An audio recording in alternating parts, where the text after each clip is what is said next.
If you have a federal student loan in default, the Department of Education says your tax refund or the balance of your child tax credit will not be garnished to pay back that debt, at least until November. So if you're in that situation, you know, usually the federal government and state agencies can garnish or seize your tax refund to offset any specific debts, and student loans usually fall into that category.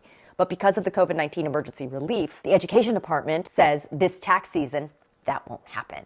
If you have one of those loans and are in default, your tax refunds will not be withheld, your wages will not be garnished, your Social Security payments, including disability, will not be withheld, interest will not accrue, and you will not be receiving collection calls or billing statements.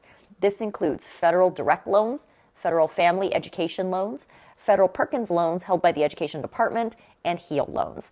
Being in default of your student loan usually means you've fallen at least 270 days behind in your payments.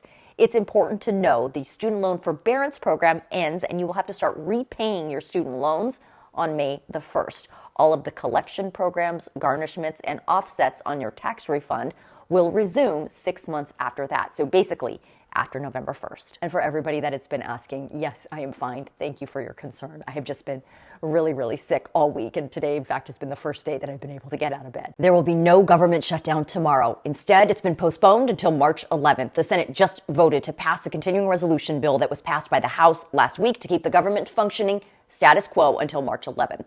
Today's vote gives lawmakers about 3 weeks to come up with a long-term spending plan for the federal government.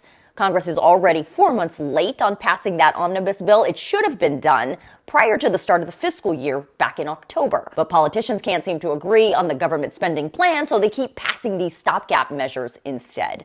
Side note, some Republican senators had attempted to include an amendment in this continuing resolution that would have defunded the president's vaccine mandate, but those attempts failed. Now this bill goes to the president's desk for signature.